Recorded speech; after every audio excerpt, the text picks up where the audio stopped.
Good morning, everyone, again. I hope you had your cup of coffee or tea. We're caffeinated. And we're on to a very interesting session. As you can see, this is a large panel.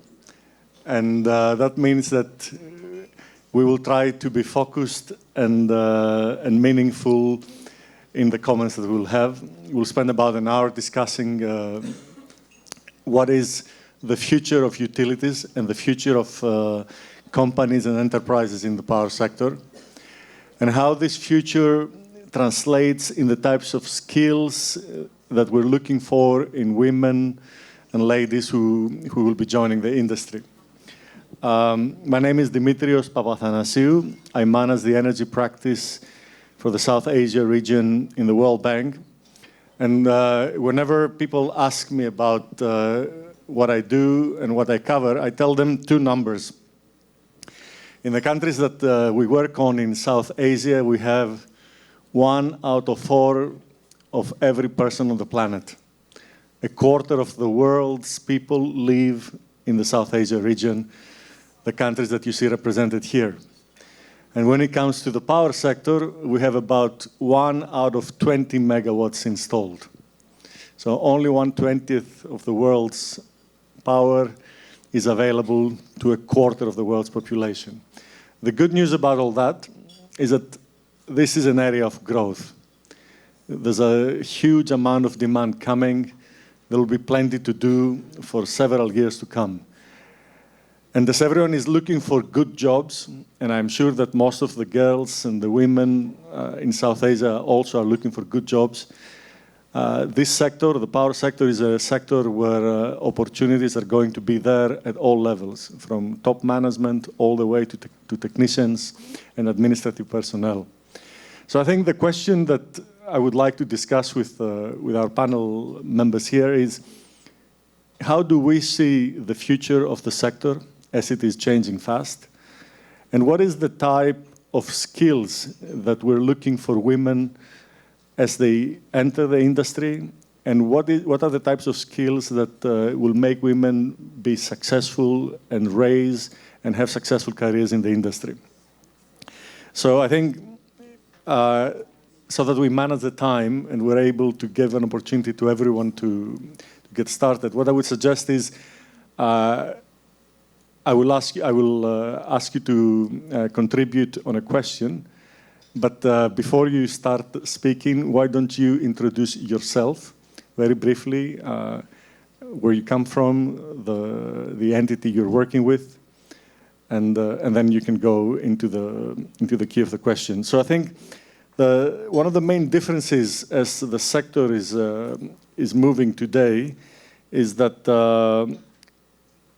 we're not talking about just high big-scale generation, that it is distributed into the networks and customers consume electricity, but increasingly generation becomes more dispersed.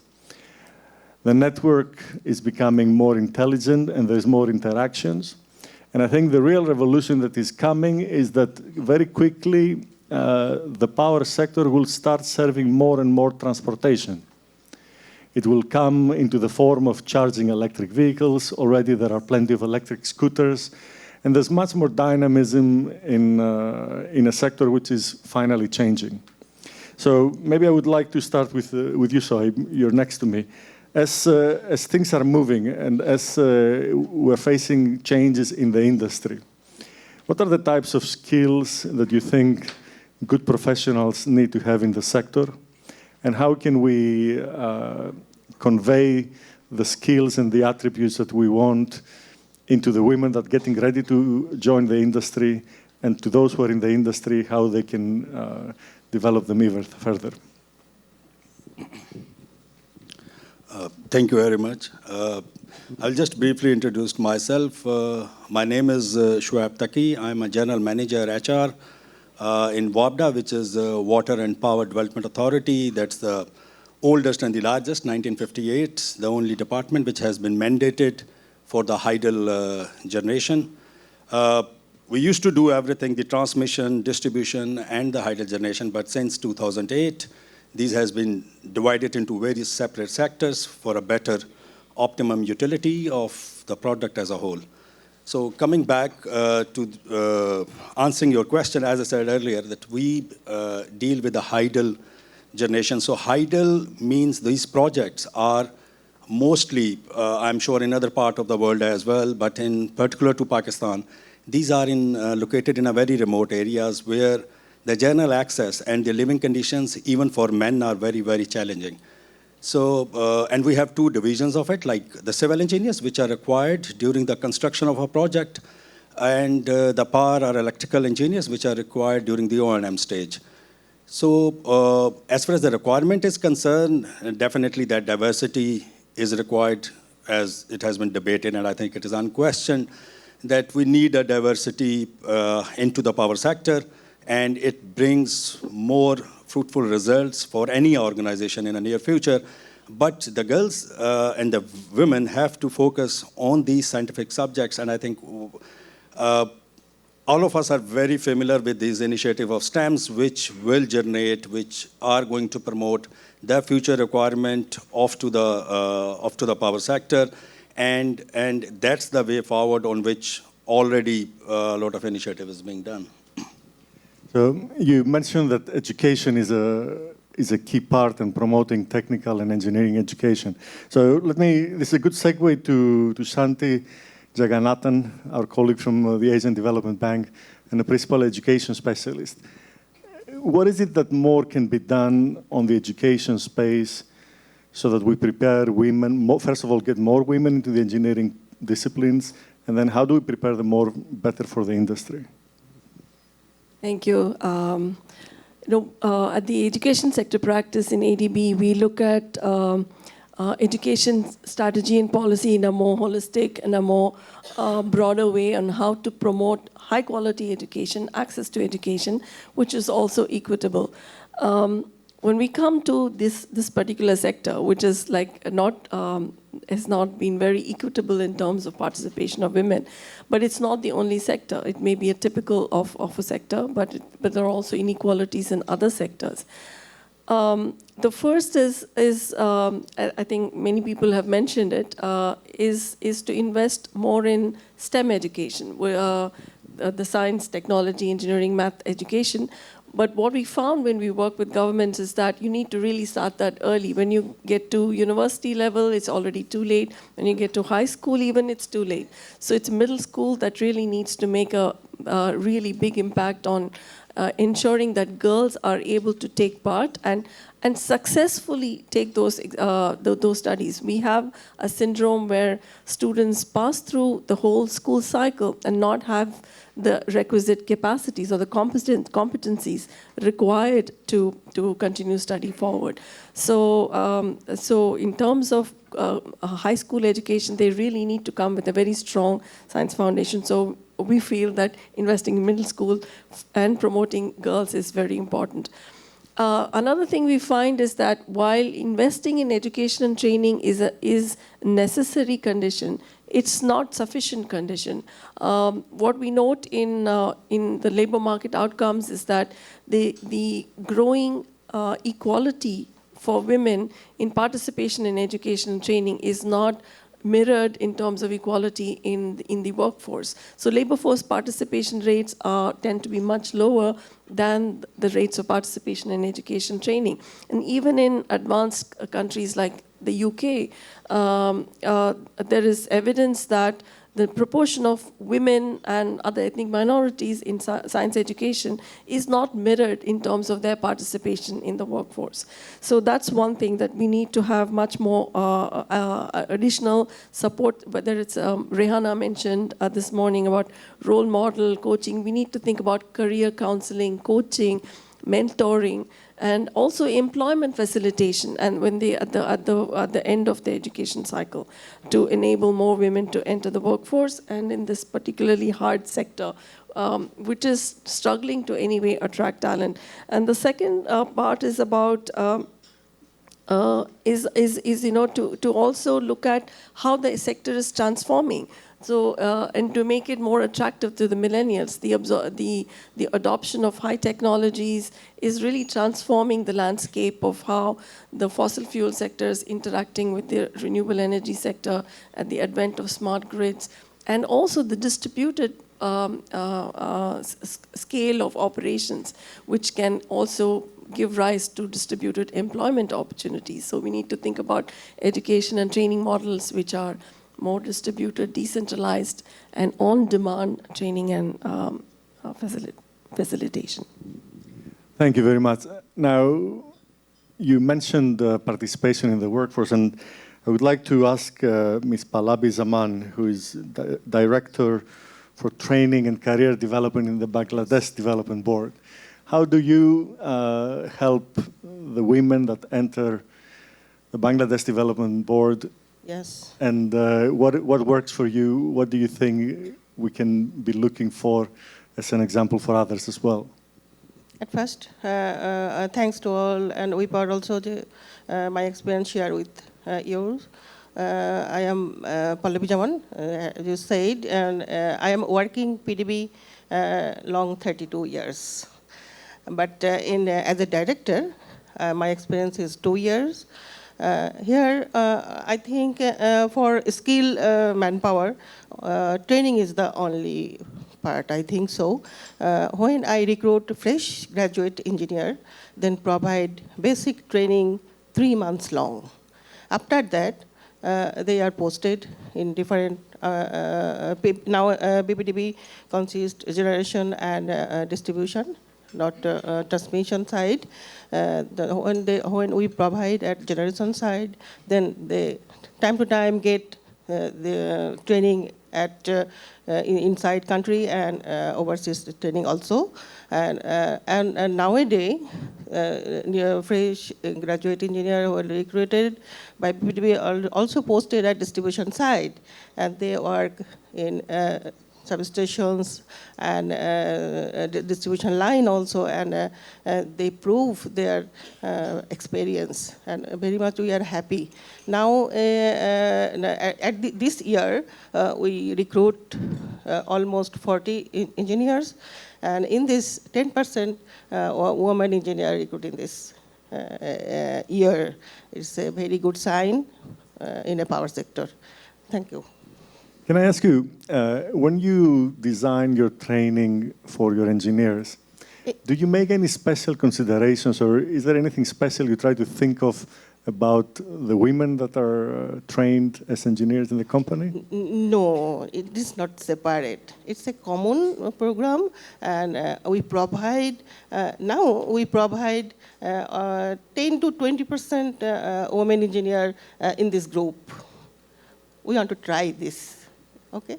Thank you. Very good. So let me ask Ms. Nilu Amarasiri, who is with the Ceylon Electricity Board in Sri Lanka.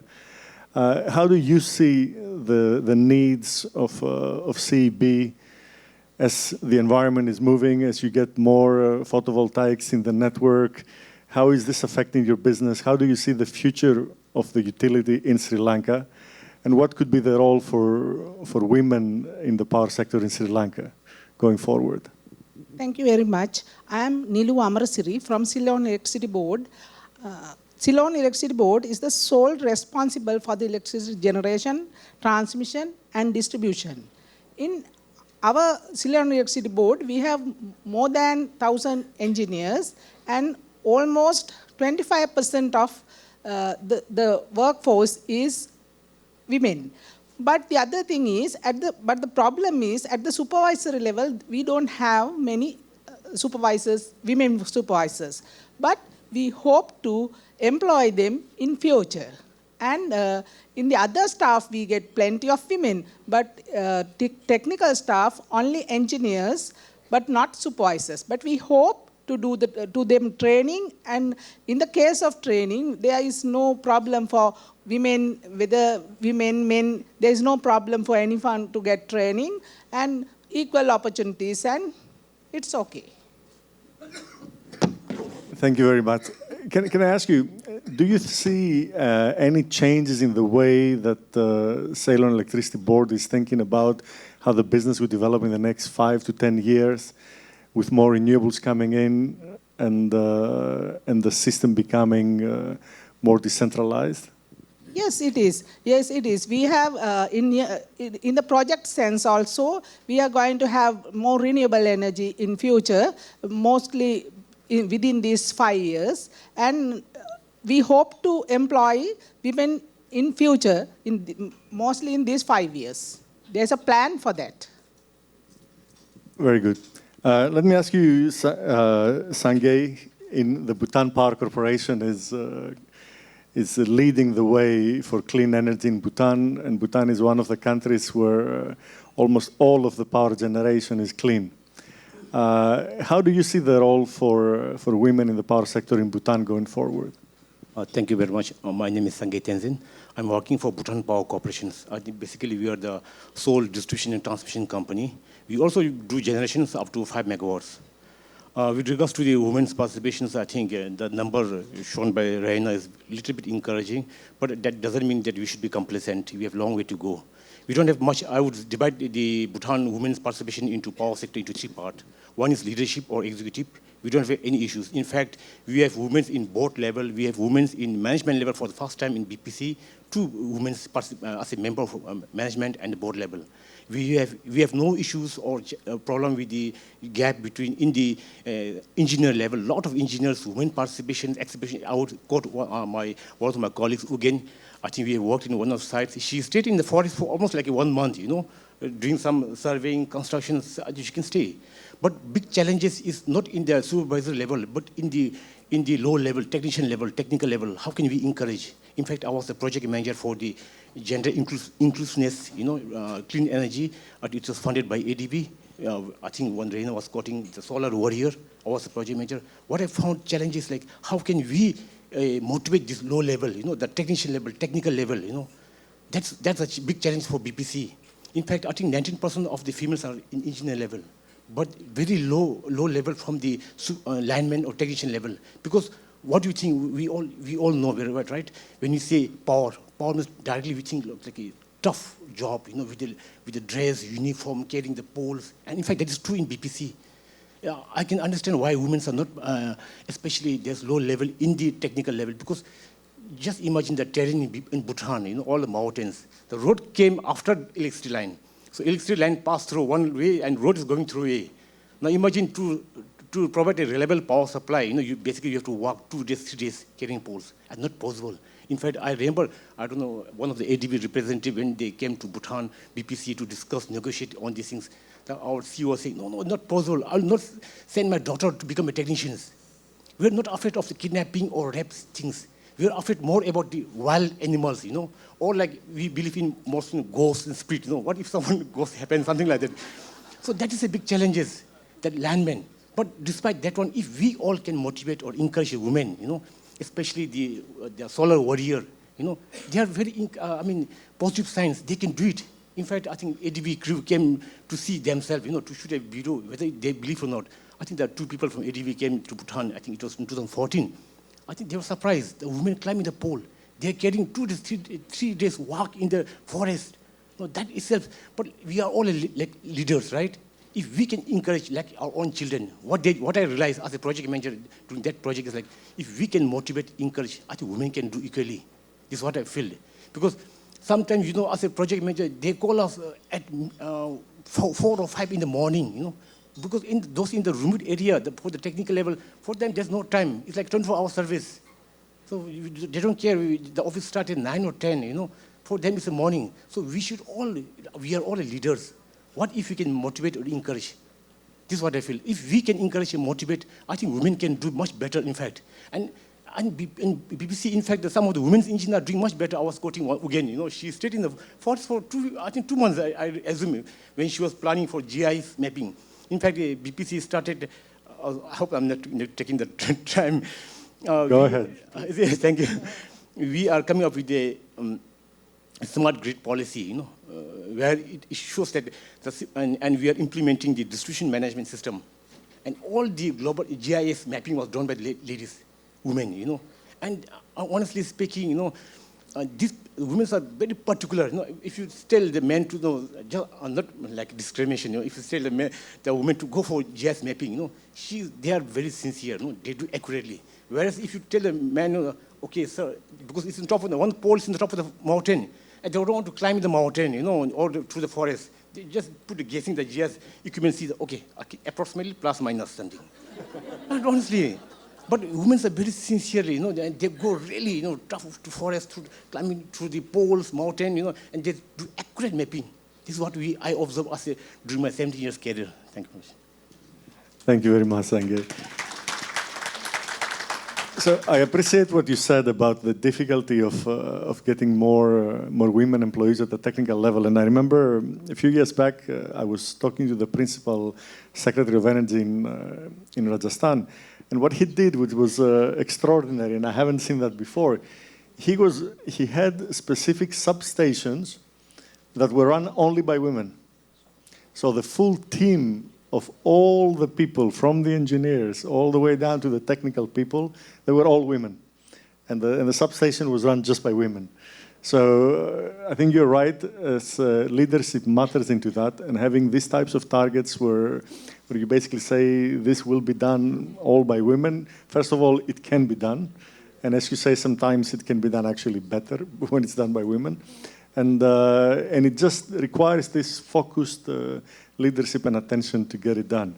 Now let me ask Mariam Hanna, who is from the Maldives and with whom I was just a couple of days ago back in the Maldives.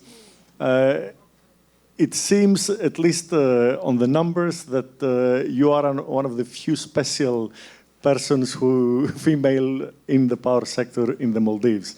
How do you see, what is it that, first of all, I would like to ask you, how do you manage to get into the power sector, since there are so few in the Maldives? And then, on your experience, what would be useful to do so that we can attract more women in power in the Maldives going forward?